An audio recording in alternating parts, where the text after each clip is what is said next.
Shalom, meus queridos e amados amigos e irmãos, que o Eterno abençoe todos vocês, sejam todos muito bem-vindos. Eu sou Ailton e esse é o canal A Luz da Escritura, e o que eu tenho para mostrar para vocês aqui é algo sensacional. Claro que eu vou falando desde já. Na época das pragas no Egito, nós sabemos que Deus endureceu o coração do faraó, está lá escrito. Deus falou, eu vou endurecer o coração do faraó. Como Deus endureceu o coração do faraó? O mesmo acontece hoje. O faraó pegava os seus técnicos, os seus especialistas, né? Toda a sua comissão ali de magos, de sábios, de cientistas dele, e eles davam uma explicação científica da coisa. E eles davam uma explicação religiosa, que fala, olha, nós fazemos também, os nossos deuses fazem isso. Compreendeu? Quando era muitas vezes truques, apenas truques de magia, truques de ciência, que era tido como magia, tá bom? Hoje acontece a mesma coisa, você vai aqui presenciar. Olha bem o que aconteceu em Samaria, lá em Israel, tá? Shomron, né? Presta bem atenção. Olha só, o rio, né? Samaria, um rio fica vermelho, cor de sangue, né? Quando os árabes trazem a peste do Egito sobre si. Olha bem, hein? Os pescadores lamentarão, todos os que lançam linhas no Nilo prantearão, aqueles que estendem redes sobre as águas desfalecerão. Está no profeta Isaías capítulo 19, verso 8. Leia, confira, leia o capítulo inteiro, tá bom? Para você entender. Wadi al-Nabá, um rio adjacente à aldeia árabe de Karavat Bani Zaid, em Shomron, que quer dizer Samaria, certo? Ficou vermelho vivo, e embora a imagem fosse inegavelmente bíblica, até um rabino, certo? Atribuiu uma mensagem política moderna ao fenômeno, tá bom? Então tá aí, né? Só para vocês verem, olha só as águas do rio, como é que ficaram. يا جماعة الخير واد كراوة تغير المية عندنا حمرا صارت اللي بده دم يجي على كراوة ما تقول لي عيد الحب طب شو الصبغة لساعة ونص يا زلمة يلا بضعف زمان لو الصبغة راحت. Então, presta bem atenção, depois eu vou mostrar de novo. Presta bem atenção, naquele tempo no Egito, muitas explicações surgiram. Não, é por causa de algas, é por causa da terra lá, é por causa... Vocês podem ler que está tudo lá. Eles queriam explicar de todas as maneiras que aquilo era um fenômeno natural. Não, aquilo é natural. Hoje querem dizer que é poluição. Então presta bem atenção, né? De acordo com o jornal Al-Bayan, o conselho da aldeia de Karavat Bani Zaid divulgou um esclarecimento ontem em sua página no Facebook dizendo o que aconteceu hoje de poluição ao meio ambiente é devido ao derramamento de tintas danificadas no vale, o que levou a uma mudança de cor, na cor, né, da água para o vermelho. Os técnicos cientistas da época também explicavam. E muitos repetiram. Olha, quando Arão jogou o seu cajado no chão, o cajado transformou-se numa cobra, numa serpente. Vieram os sábios lá, os feiticeiros, e fizeram o mesmo. Tá bom? Para dizer, olha, os nossos deuses também fazem, certo? Eles repetiram grande parte das pragas, certo? Então presta bem atenção. Foi dessa forma que o coração do faraó ficou duro, rejeitou a fé. Certo? Faraó, não, os cientistas estão fazendo igual, não, já era. Os meus magos, os meus feiticeiros faziam a mesma coisa. Ah, o seu Deus não tem poder nenhum, tá bom? Apesar da explicação mundana oferecida pelas autoridades, muitos comentaristas de mídia social em língua árabe enfatizaram as conotações bíblicas comparando-as a um rio de sangue. No Islã existem 5 pragas, ou seja, inundações, gafanhotos, piolhos, sapos e transformação da água potável em sangue. Enquanto na Bíblia há 10 pragas, isto é, água em sangue, sapos, piolhos, animais selvagens, feridas de animais doentes, tempestades de fogo, gafanhotos, escuridão e morte do primogênito. De acordo com o Alcorão, as pragas foram trazidas por Moisés, o Musa, como fala no árabe, um dos 5 profetas mais proeminentes do Islã também, tá? Moisés, ele é um profeta respeitado tanto no judaísmo quanto no Islã, né? Mas também no meio cristão. Todos sabem que Moisés foi um grande profeta, um grande sábio também, né? Uma praga no Egito, rios ficando vermelhos, não importa a causa, tá? Porque muitas pessoas vêm dar explicação, não interessa. É que nem o Mar Vermelho, quando ele se abriu. Tem um monte de cientista que até hoje dá explicação, não interessa. Quem criou todo o mecanismo foi Deus. Ele usa o mecanismo como ele quer, a hora que quer e do jeito que quer. Ele fez, se você ler lá, Deus fez soprar um vento forte durante toda a noite. E o mar se abriu.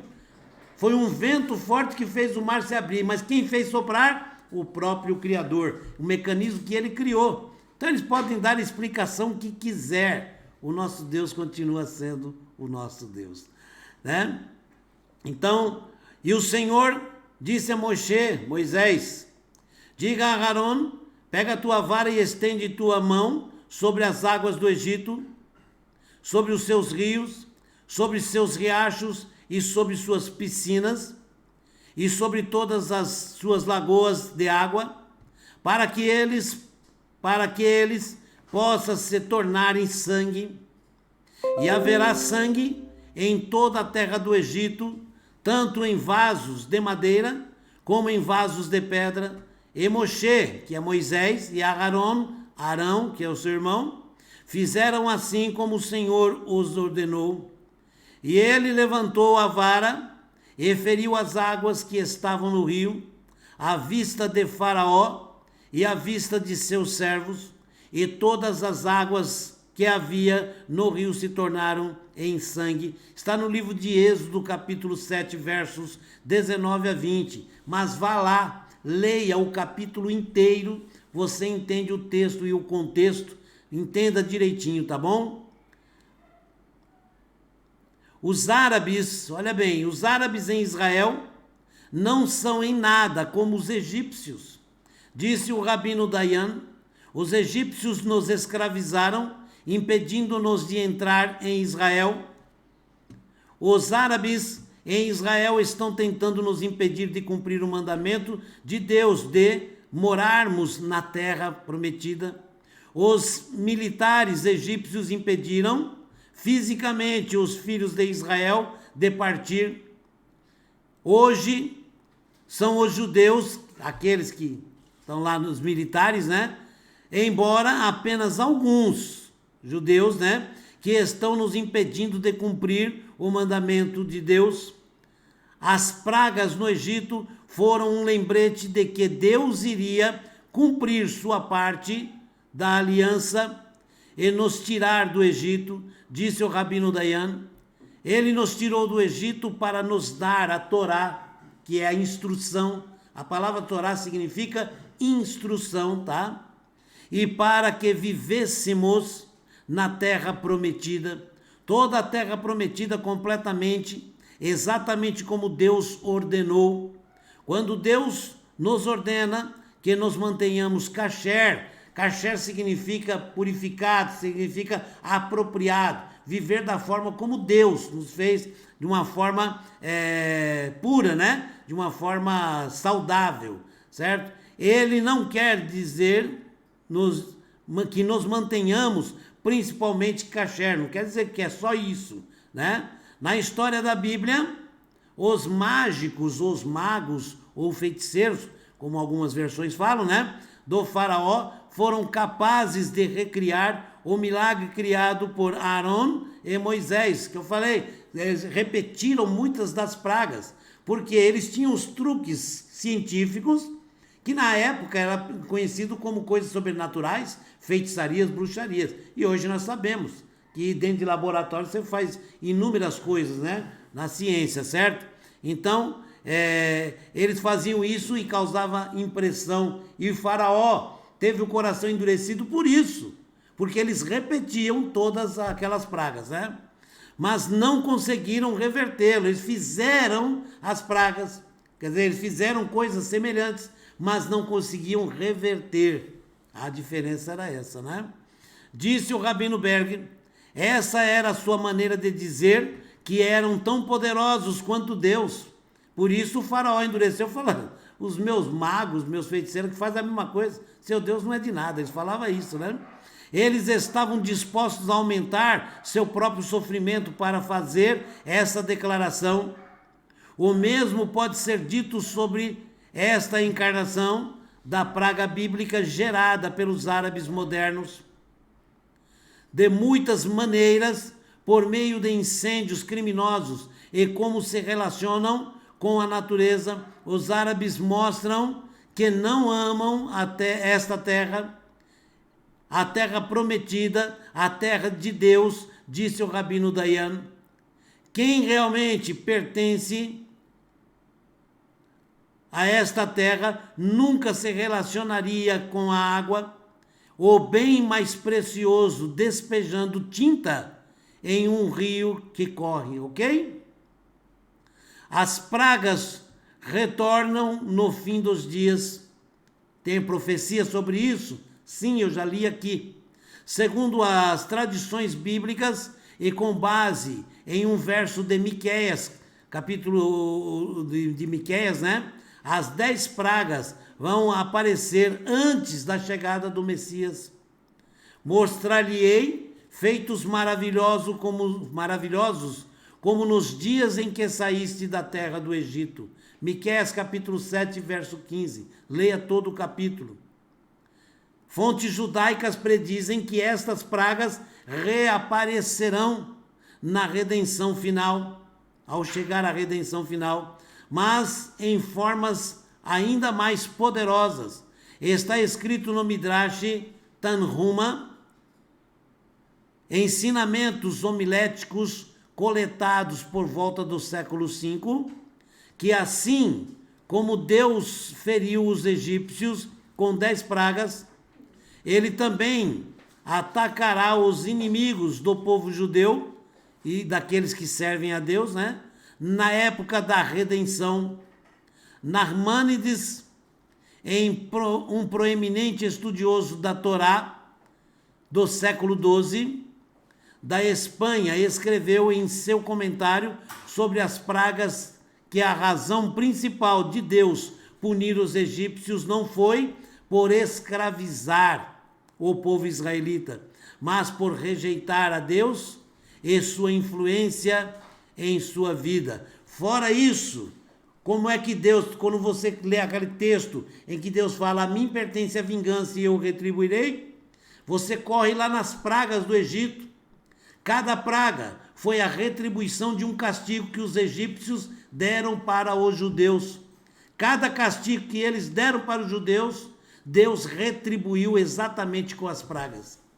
Você relaciona cada praga com um castigo ao povo de Israel, ok? Esse conceito foi explicado pelo rabino Bahia Ben Asher, um comentarista espanhol do século XIII, que escreveu: no Egito Deus usou apenas parte de sua força. Aliás, né, se você for comparar o poder de Deus, que é incomparável, né, Deus não usou nem um grão de areia do seu poder, que basta Deus olhar para a terra treme. Então, o que é que Deus precisou fazer de esforço para mandar as pragas para o Egito? Nenhum esforço, né? Quando a redenção final chegar ou vier, Deus mostrará muito mais do seu poder. Com certeza, Deus na redenção final vai mostrar todo o seu poder. Por isso que fala que muitos vão chegar debaixo dos montes e falar, cai sobre mim e me destrói. Ninguém vai ter coragem de enfrentar tudo aquilo. Basta um trovão hoje e você toma um susto tremendo. Um trovão um pouco mais forte, os animais correm assustados. As pessoas se assustam e se encolhem com medo. Um trovãozinho mais forte. Basta você ouvir a voz de Deus e é o suficiente para você cair. O povo de Israel, quando desafiou Moisés e diz: por que que Deus fala com você e não fala com nós? Nós somos o povo escolhido, ele vai ter que falar com nós também. O que aconteceu? Moisés falou: tá bom, então Deus vai falar com vocês. Moisés foi preparado por Deus para poder falar com Deus, ouvir a voz de Deus. O povo não tinha passado por essa preparação. O que aconteceu? Passaram uma semana sendo preparado, inclusive não podiam tocar nas suas mulheres. Uma alimentação pura, tudo para poder chegar num certo momento ouvir a voz de Deus. Quando Deus abriu a boca para falar com o povo de Israel, no mesmo instante todo mundo caiu com o rosto no pó e pedindo socorro a Moisés, disse: fala você com nós. Nós não queremos mais ouvir a voz de Deus. Por quê? Por causa do medo. Foi tão poderoso, tão forte o que aconteceu, que eles caíram no chão. As almas deles queriam até sair do corpo, segundo alguns estudos antigos, né? De tanto medo. Então nós temos que ver que Deus, quando ele usa o seu poder, é sempre mínimo. Se Deus olhar para a terra com muita força, a terra explode. O poder de Deus é muito além daquilo que se pode imaginar. Então Deus, quando libertou o povo de Israel lá do Egito, ele usou o mínimo. E ele mostrou que o orgulho do homem é nada para ele. Como o faraó era um homem orgulhoso e era considerado um Deus, Deus falou: eu vou mostrar para ele o quanto ele é pequeno, o quanto ele é mínimo diante de mim, diante do meu poder. E Deus endureceu o coração dele. Como Deus endureceu o coração dele? Com o que acontece hoje, com as explicações científicas, técnicas de tudo aquilo que Deus faz na vida das pessoas e no mundo. E o final está chegando aí. Como diz no Novo Testamento, fala o quê? Quando vier o Filho do Homem, acaso haverá fé na terra? Isso é uma verdade. Quando chegar o tempo da redenção, a fé estará diminuta. Por quê? Porque as pessoas estarão confiando muito mais na ciência do que no poder sobrenatural e infinito do Criador. Amém? Então ore. Dobre os seus joelhos e clame a Deus para que Deus amoleça cada vez mais o seu coração e nele habite, para que a sua vida não se torne como a vida daqueles egípcios no passado, com o coração endurecido por causa justamente da falta de fé daqueles que tinham o poder de dar explicações e acaba convencendo o povo a não crer mais em Deus. Por isso a fé vai sendo extinta. Hoje já está faltando muita fé no mundo. Dobre os seus joelhos e ore por você, pela sua família e por todo mundo. Shalom, forte abraço, que o Eterno te abençoe e te guarde. Até o próximo vídeo. Amém?